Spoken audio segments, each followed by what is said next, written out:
दुनिया के अंदर बहुत सारी भूतिया जगह हैं या आप उनको बोल सकते हैं कि हॉन्टेड प्लेस। ऐसे ही दिल्ली में भी एक बहुत सारी जगह हैं ऐसी जिनको हॉन्टेड प्लेस के नाम से जाना जाता है, जैसे कि दिल्ली कंटोनमेंट रोड, मालचा महल, अग्रसेन की बावली और भी बहुत सारी जगह है। लेकिन यहाँ पे एक और ऐसी जगह है जिसको टाइम्स ऑफ इंडिया कहता है कि दिल्ली की सबसे ज़्यादा खतरनाक जगह है, और इस जगह नाम है जमाली कमाली मस्जिद एंड टॉम, मकबरा। मकबरा यानी जहाँ पे कब्र होती है उसको मकबरा कहते हैं। यहाँ पे जमाली कमाली कौन है, क्या हुआ था उनके साथ, इसका भी एक इतिहास है, वो मैं आपको बताऊंगा। लेकिन ये कहानी मैं आपको बता देता हूँ कि बहुत ज़्यादा खौफनाक है। ये कहानी साल 2010 की है। इस कहानी को अंत तक देखिए, आपको बहुत मज़ा आएगा। वीडियो शुरू करने से पहले मैं आपसे रिक्वेस्ट करूंगा कि आपको हमारी कहानी पसंद आती है तो हमारे चैनल को सब्सक्राइब करें, और आगे ही इस तरीके की कहानियाँ और स्टोरी सुनने के लिए चैनल को सब्सक्राइब कर दें ताकि आपको नोटिफिकेशन मिल जाए। ये कहानी शुरू करते हैं। ये कहानी है साल 2010 की, जब अरुण नाम का एक हिस्टोरियन हिस्टोरियन मतलब जो हिस्ट्री के बारे में रिसर्च करते हैं, पुराने खंडर बिल्डिंग के ऊपर कि भाई ये बनी कैसे है, इसके बनाया कैसे गया इसको, अब से 400-500 साल पहले कौन सी टेक्निक उन्होंने यूज़ की और कौन सा मटेरियल उसमें लगाया, तो उनको हिस्टोरियन बोलते हैं। सो अरुण एक हिस्टोरियन था जो कि इंडिया में आने वाला था। असल में अरुण का ये जो इंडियन है वैसे तो, लेकिन वो सिर्फ इंडियन ओरिजिन का है, और उसके जो पेरेंट्स हैं वो इंडियन थे। वो पहले इंडिया इंडिया में ही रहा करते थे, लेकिन बाद में वो लोग माइग्रेट कर गए लंदन। अभी कुछ वक्त से अरुण जो था वो स्कॉटलैंड में रह रहा था, वहाँ के हिस्टोरिकल प्लेसेस पे रिसर्च कर रहा था, जैसे पुरानी इमारतों और खंडर पर मैंने आपको बताया। वहाँ पे उसकी टीम थी बहुत बड़ी। अभी एक वक्त की बात है जब उसकी टीम वालों ने उसको कहा कि आप आ जाइए हमारे ऑफिस में। फिर अरुण गया। जाने के बाद उन्होंने कहा कि आपको इंडिया जाना पड़ेगा। इंडिया में एक बात बहुत अमेजिंग जगह है जहां आपको रिसर्च करके आनी है, जो कि 500 साल पुरानी है, और आपको जाके उस पर स्टडी करना है। आप जाके पता करके आओ इस जगह को किसने बनाई, कैसे बनाई, क्या क्या चीज़ें इस्तेमाल करके बनाई, और इसका इतिहास क्या है। अरुण ने पूछा इस जगह का नाम क्या है, तो उन्होंने कहा जमाली कमाली मस्जिद और मकबरा। यहाँ पे मस्जिद भी है और यहाँ पे दो लोगों के मकबरे भी है, यानी कब्र। अरुण ने अपनी कंपनी वालों से बात तो मान ली कि चलो ठीक है मैं चला जाता हूँ वहाँ पे, लेकिन उसको ना बिल्कुल भी खुशी नहीं थी इंडिया आने की, क्योंकि इंडिया को इतना ज़्यादा पसंद नहीं करता था अरुण। उसका मानना था कि इंडिया में बहुत ज़्यादा धार्मिक लोग हैं, बहुत ज़्यादा ऑर्थोडॉक्स रहते हैं, अंधविश्वासी लोग यहाँ रहते हैं। अगर कोई बिल्ली भी रास्ता काट जाए तो गाड़ी भी अपना रास्ता बदल देते हैं। तो लोग जो चले जाते हैं अलग बात है, रास्ता बदल देते हैं। इसका मतलब ये था कि लोग काफ़ी वहमी हैं। खैर, वो इंडिया आ जाता है, न्यू दिल्ली। न्यू दिल्ली में लैंड करने के बाद वो जैसे ही बाहर जाता है उसको एक ऑटो वाला मिलता है। वो ऑटो वाला उसको बिठाता है, अच्छे से खातिर करता है उसकी। अच्छा, अरुण को हिंदी आती थी क्योंकि उसे घर पे हिंदी में बोला जाता था, तो उसको कोई प्रॉब्लम नहीं हुई ऑटो वाले से बात करने में। अब वो ऑटो वाले से बात किए जा रहा है। ऑटो वाला उसको पूछ रहा है आप यहाँ पे नए हो क्या। फिर अरुण ने कहा कि हाँ मैं इंडिया से हूँ, मेरे बाप इंडिया से ही हैं, लेकिन ये मेरा पहली बार है हिंदुस्तान में। फिर वो कहता है चलो ठीक है, और साहब आपको अगर किसी भी चीज़ की ज़रूरत है आप मुझे कॉल कर सकते हैं, ये मेरा नंबर है। आप मुझे बताइए आपको कहाँ पर जाना है, मैं आपको दिल्ली घुमाऊंगा। फिर अरुण ऑटो वालों से बोलता है कि हाँ हमें शाम को कहीं पे जाना है किसी काम के सिलसिले से, तो हम जाते हैं। ऑटो वाला बोला ठीक है। अरुण का होटल आ गया। अब ऑटो वाले ने कहा ठीक है तो मैं शाम को आता हूँ यहाँ पे 6 बजे तक, लेकिन जाना कहाँ पे है साहब। फिर अरुण कहता है कि ये एक ऐसी जगह है जहाँ मस्जिद और टॉम दोनों हैं, जिसका नाम है जमाली कमाली मस्जिद। फिर वो ऑटो वाला कहता है कि साहब मजाक क्यों कर रहे हो मेरे साथ आप, ऐसा मजाक मुझे बिल्कुल भी पसंद नहीं है। और यही कह के एकदम गुस्से वाला चेहरा बना के वो वहां से निकल गया। उसके बाद वो काफी देर तक इस बारे में सोचता रहा कि ऑटो वाले ने ऐसा क्यों कहा। शायद उसको थोड़ी सी बदतमीजी जैसी लग रही थी कि यार ये तो काफ़ी हिमाकत वाली बात है, कोई मेरे साथ ऐसा करके गया। फिर उसके बाद वो होटल में गया, रिसेप्शन वालों से अपनी चाबी ली होटल के रूम की और अपने कमरे में जाके सो गया, क्योंकि फ्लाइट में बिल्कुल भी अच्छे से सो नहीं पाया था। अब वो उठ गया, दोपहर में खाना-वाना खाया, नहाया-धोया। अब शाम को 5 बजे वो होटल से नीचे आता है, अपने होटल के बाहर आकर ऑटो ढूँढने लगता है। ऑटो वाले के पास एक बार गया तो उसने कहा कि जमाली कमाली मस्जिद जाना है। फिर ऑटो वालों ने के सामने से जवाब दिया, साहब कितना टाइम हो रहा है, ये भी तो देखो, हमको नहीं जाना है ऐसी जगह पे। फिर वो निकल गया वहाँ से, फिर दूसरा ऑटो आया, उसने भी यही चीज़ कही। अब ऐसे करते-करते लगभग 1 घंटा हो गया। अब अरुण सोच में पड़ गया कि मुझे वहाँ तक लेके क्यों नहीं जाना चाहते लोग, ऑटो वाले। क्या मुझ में कोई प्रॉब्लम है या फिर उस जगह में कोई प्रॉब्लम है? उसको बिल्कुल भी समझ नहीं आ रहा था। अब उसको एक ऑटो वाला मिलता है और उन्होंने ऑटो वाले को बताया कि मुझे जमाली कमाली मस्जिद जाना है। ऑटो वाले बोला कि साहब ठीक है, मैं चलूँगा और 300 रुपये लूँगा। अब अरुण क्योंकि 1 घंटे से परेशान हो गया था, वो उसने बोला कि 300 नहीं, मैं आपको 700 रुपये दूँगा, लेकिन आप मुझे वहाँ छोड़ दो। ऑटो वाला बोलता है ठीक है साहब, मैं आपको लेके तो जा रहा हूँ, लेकिन एग्ज़ैक्ट मैं जमाली कमाली मस्जिद पे नहीं छोड़ूँगा आपको। 100 मीटर दूर मैं आपको छोड़ दूँगा वहाँ से और मैं मस्जिद तक नहीं जाऊँगा। फिर उसके बाद अरुण कहता है कि चलो ठीक है, फिर वो लोग बैठ जाते हैं। अरुण जिस होटल में रहता था, वहाँ से जमाली कमाली मस्जिद का रास्ता लगभग 1 घंटे का होगा। पूरे रास्ते ऑटो वाला अरुण को देखे जा रहा है बैक मिरर पे।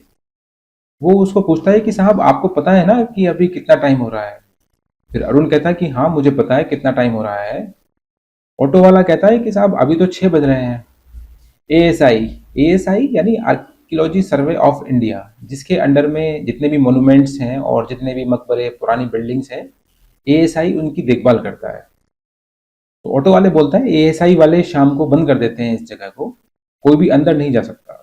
और उन कहता है मेरे पास सारी परमिशंस हैं एएसआई से, गवर्नमेंट से, मैं अंदर जाकर स्टडी कर सकता हूँ, ये मेरा काम है। मैं हिस्टोरियन हूँ, पुरानी चीज़ों के बारे में पढ़ना ये मेरा काम है, ये मेरा पेशा है। उसके बाद ऑटो वाला कहता है कि ठीक है, लेकिन थोड़ा सतर्क रहिए। अब अरुण जमाली कमाली मस्जिद के 100 मीटर पास पहुंच जाता है। अरुण ऑटो वाले को पैसे और टिप देके बोलता है थैंक यू मुझे यहाँ तक पहुँचाने के लिए। बाद में ऑटो वाला कहता है कि साहब देखिए आपने मुझे टिप दी और मुझे आप बहुत शरीफ आदमी लग रहे हो, तो मैं भी आपको एक टिप देता हूँ। आप जहाँ पे जा रहे हो रात के अंधेरे में, ये पुरानी इमारतें हैं, यहाँ पे आपको जो दिख रही हैं सारी पूरी पुरानी इमारतें हैं, यहाँ पे भूत आत्मा भटकती है, जिन जिन्नातों का बसेरा है अंदर इसके, इसके लिए लोग यहाँ पे आना नहीं चाहते। फिर वो ऑटो वाला कहता है लेकिन साहब सुनिए, मैं आपके आसपास ही रहूँगा, चाहिए तो मैं यहीं रुक जाता हूँ। आपको अगर कोई भी ज़रूरत होगी तो ये मेरा फ़ोन नंबर है, आप मुझे तुरंत फ़ोन करिए, मैं तुरंत यहाँ पे आ जाऊँगा। तो उसके बाद अरुण सोचने लगा, अरे यार ये वही चीज़ वापस से, मतलब इतना मनगढ़ंत लोग हैं यहाँ के, इतनी ज़्यादा बेवकूफ़ी की बातें करते हैं। और बाद में उसने उस ड्राइवर को थोड़ा सुना भी दिया। ऑटो ड्राइवर की को, अरे भाई आपको सुबह से कोई मिला नहीं क्या, मुझे बेवकूफ़ बना रहे हो? अब ये सब चीज़ों में विश्वास नहीं रखता था। या आप भी ये सब वहम और अंधविश्वास में रहते हो हमेशा? मतलब उसने ऑटो ड्राइवर को ये बोला कि आप इन सब चीज़ों में जो अंधविश्वास करते हो, इसीलिए ऑटो ड्राइवर हो आप। फिर ऑटो ड्राइवर कहता है कि मैं तो आपको सिर्फ सच बता रहा था साहब। फिर अरुण कहता है कि मैं ये सब चीज़ों में फिसलने वाला नहीं हूँ, मैं अपना काम करूँगा और आप भी जाके अपना काम करिए। फिर अरुण वहाँ से निकल जाता है। जैसे ही निकल जाता है वो देखता है कि ऑटो वाला वहीं पर खड़ा है अभी भी, और वो किसी पैसेंजर को भी अंदर बिठा नहीं रहा है। अब जैसे ही वे जमाली कमाली मस्जिद के पास गया, गेट पे, तो वहाँ एक वॉचमैन बैठा हुआ था। वॉचमैन को जाकर उसने सारी परमिशन वाले पेपर बताए और पूरी बात बताई कि मैं यहाँ पे रिसर्च करने के लिए आया हूँ, स्टडी करने के लिए आया हूँ और मेरे पास सारी परमिशन है एएसआई और गवर्नमेंट से कि मैं अंदर जाकर अपना रिसर्च कर सकता हूँ। वॉचमैन ने उसको जाने दिया और वॉचमैन ने उसको कुछ भी नहीं कहा। वो अंदर चला गया। उसने देखा कि अंदर कुछ अलग तरह की वाइब आ रही है, अगरबत्ती की खुशबू आ रही है, बहुत सारे यहाँ पेड़ पौधे पौधे भी हैं आसपास। इतना कुछ खास टूटा पुराना तो नहीं लग रहा था उसको, अब वो देखने लगा कि वहाँ पे अच्छे से रिसर्च कर सकता हूँ, सामान से इन चीज़ों को, इस सामान से इन जो बिल्डिंग है उसको कैसे बनाया गया है। वो अंदर जाता है एक कमरे के पास, अंदर जाके देखता है कि आसपास बहुत ज़्यादा अंधेरा भी नहीं था, हल्की-फुल्की रोशनी थी वहाँ पे, इतनी रोशनी कि आराम से जितनी दीवारें हैं, छत है, उसको देखा जा सके। कुछ दीवारें टूटी हुई हैं, लेकिन अचानक उसको एक दीवार पर बहुत अलग किस्म की पेंटिंग दिखती है। वो एक दिन उस पेंटिंग को देखते ही रह गया और उसने सोचा कि मैं दुनिया में इतनी जगह घूमा हूँ, आज तक मुझे ऐसी कारीगरी, ऐसी पेंटिंग नहीं दिखाई दी। अब वो अपने बैग से कैमरा निकालता है और उसका एक फ़ोटो खींचता है। अब वो सब कुछ फ़ोटो वगैरह खींच ही रहा था कि उस समय उसको पीछे से एक आवाज़ आती है अचानक, यहाँ किस नीयत से आए हो? और उसके बाद अरुण फ़ोटो खींचते-खींचते ही रह कहता है कि मैं यहाँ पे अपने काम से आया हूँ, आप प्लीज़ मुझे परेशान ना कीजिए, आप यहाँ से चले जाइए। फिर वो ये कहते ही एकदम पीछे मुड़ता है और देखता है तो पीछे कोई नहीं था। फिर उसको लगा कि शायद ये मेरा वहम है, बहुत ज़्यादा रात हो रही है, मैं अपने काम पे ध्यान देता हूँ। अब वो वापस से उसी कमरे में सब कुछ अच्छे से देख रहा है और ज़्यादा फ़ोटोज़ ले रहा है। कुछ सैंपल ले रहा था मिट्टी की वगैरह के, कि उसी समय उसको ऐसा लग रहा था कि उसके ठीक कमरे के बाहर कुछ लोग मिलकर बातें कर रहे हैं। लेकिन ये कौन लोग हैं? ज़रा मैं इसको भी जाकर पूछता हूँ कि भई यहाँ का क्या इतिहास है, ताकि मुझे पता लगे। वो जैसे ही बाहर जाता है, बाहर कोई नहीं रहता। फिर उसको लगने लगा कि शायद हो सकता है कि यहाँ पे वॉचमैन घूम रहा होगा। अब वो उस कमरे को थोड़ा बाहर गया और बाहर आने के बाद वो बैठ गया। यहाँ पे एक जगह थी जहाँ बेंच टाइप की बनी हुई थी और अरुण अब कुछ लिखने लग जाता है अपनी जो रिसर्च कर रही थी उसने, उसके बारे में। उसको बार-बार ऐसा लग रहा था कि पीछे से आके कोई उसको कुछ कहे जा रहा है। पीछे कुछ लोग बात कर रहे हैं और अरुण को काम करने में डिस्टर्ब हो रही थी क्योंकि बात जो लोग कर रहे थे, अरुण को बार-बार ऐसा लग रहा था कि पीछे से आके कोई उसको कुछ कह के चला जा रहा है। अरुण को काम करने में दिक्कत हो रही थी जो अपना रिसर्च का काम कर रहा था। फिर अब वो वापस से कुछ ऐसा लिखने लग गया ध्यान लगा के कि थोड़ा अपने काम पे, और उसी समय कोई उसको पीछे कुछ तो कह के चला गया अलग ही भाषा में और वहां से भागते हुए निकल गया। अरुण जैसे ही पीछे पलटा, उसने देखा कि एक शख्स है और जैसे ही उसने देखा कि वो भाग रहा है, वो अपना बैग लेके उसके पीछे दौड़ा। जैसे ही अरुण दौड़ के उसके पीछे जाता है, ये आदमी किसी चीज के अंदर जा रहा है, कोई बड़ी सी चीज है, बड़ा सा घर है, उस कमरे के अंदर वो जा रहा है। वो जैसे ही उस कमरे के अंदर गया तो देखा तो वो आदमी गायब है ही नहीं वहां पे, आसपास दिख ही नहीं रहा है। लेकिन उस वक्त उसने देखा कि उसके ठीक सामने दो मकबरे थे और ये वही मकबरे थे जिनके नाम से ये मस्जिद और मकबरा है, जमाली कमाली के मकबरे। और उस समय वो सोच रहा था कि मैं इतने वक्त से ढूंढने की कोशिश कर रहा था इस कब्र को और मुझे उस समय तो नहीं मिली।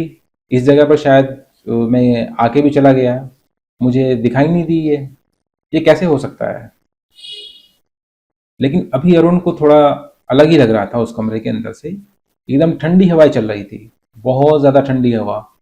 और ऐसा नहीं था कि उस समय विंटर का सीज़न था, दिल्ली में उस समय गर्मी थी और गर्मी के मौसम में दिल्ली में बहुत ज़्यादा गर्म हो जाता है, लेकिन उस समय वहाँ उसको ठंडा महसूस हो रहा था। ये कैसे हो रहा था? एक कब्र जो थी उस पर लिखा हुआ था जमाली एंड दूसरी पर कमाली। ऐसा कहा जाता है कि दूसरी कब्र का कोई भी सबूत नहीं है कि वो कब्र कमाली की है, लेकिन अभी भी वहां पे दो कब्र हैं जिनके ऊपर लिखा हुआ है जमाली और कमाली। अब अरुण धीरे धीरे आगे बढ़ा और मोबाइल की लाइट कब्रों पर डाली। उसने देखा दीवारों पर पुरानी नक्काशी थी और पुरानी लिखाई जो समझ नहीं आ रही थी। पूरी जगह एक भी गंभीर खामोशी छाई हुई थी पूरे कमरे के अंदर। उसके बाद उसे कहीं दूर से नमाज या अजान की हल्की सी आवाज आने लगी। पहले वो आवाज बहुत धीमी थी, जैसे ही वो और ज्यादा ध्यान से सुनने लगा तो उसको ऐसा लगा जैसे कोई दूर से दुआ पढ़ रहा हो या कुरान पढ़ रहा हो। अरुण ने सोचा शायद बाहर किसी मस्जिद से आवाज आ रही होगी, लेकिन फिर उसने एक अजीब बात नोटिस की। आवाज बाहर से नहीं, मकबरे के बाहर जो वरांडा बना हुआ था वहां से आ रही थी। अरुण धीरे-धीरे कमरे के दरवाजे तक गया और बाहर झाँक कर देखा, तो जो उसने देखा, उसके पैर जम गए वहीं पर। वरांडे में काफ़ी लोग सफ़ेद कपड़ों में सजदे में झुके हुए थे। सजदा यानी नमाज़ में जो बो डाउन होते हैं, उसको सजदा बोलते हैं, और नमाज़ पढ़ रहे थे। उनकी हरकतें बिल्कुल ऐसी लग रही थी जैसे कोई पुराना वक़्त वापस ज़िंदा हो चुका हो, और अब वहाँ हल्का-सा धुआँ उड़ रहा था और अगरबत्ती की खुशबू हवा में फैल रही थी। अरुण ने तुरंत अपना कैमरा उठाया और उनकी तरफ रिकॉर्ड करने लगा। लेकिन जैसे ही उसने कैमरा स्क्रीन देखी, वरांडा बिल्कुल खाली हो गया था। अरुण वहां से पीछे हटने लगा और उसे धीरे धीरे ऐसे लग रहा था कि उस कमरे के अंदर कोई ना कोई मौजूद है। आसपास देखने लगा और एकदम मकबरे के कोने के पास उसने देखा कि एक लंबा साया खड़ा हुआ है। ये देखकर अरुण बहुत बुरी तरीके से डर चुका था, और उस साये की जो आंखें थी वो नीले रंग की चमक रही थी। अरुण थोड़े थोड़े स्टेप पीछे ले रहा था और ऐसा लग रहा था कि वो सिर्फ साया है। ऐसा लग रहा था कि जो भी चीज़ है यहाँ पे मौजूद है मेरे सामने, ये सुन सकती है मेरी सांसों को। उसके बाद उसे याद आया कि उस ऑटो वाले रिक्शे ने कहा था कि यहाँ पे जिन-जिन्नात का बसेरा है, यहाँ पे भटकते हैं जिन-जिन्नात। वो इतना ज़्यादा डर चुका था कि अब उसको आस-पास से नमाज़, कुरान की जो आयतें होती हैं, अरबिक में जो आयतें होती हैं, उसको सुनाई दे रही है।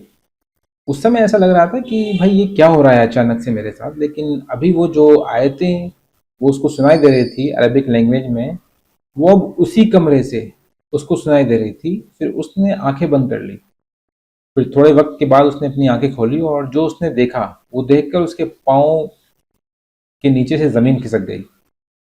उस कमरे के अंदर पहले सिर्फ एक साया था, लेकिन अब ढेरों साये हैं उसकी नज़रों के सामने खड़े हुए हैं, और उनमें से एक ने आवाज़ लगाई और कहा, ये जगह जिंदा लोगों के लिए नहीं है।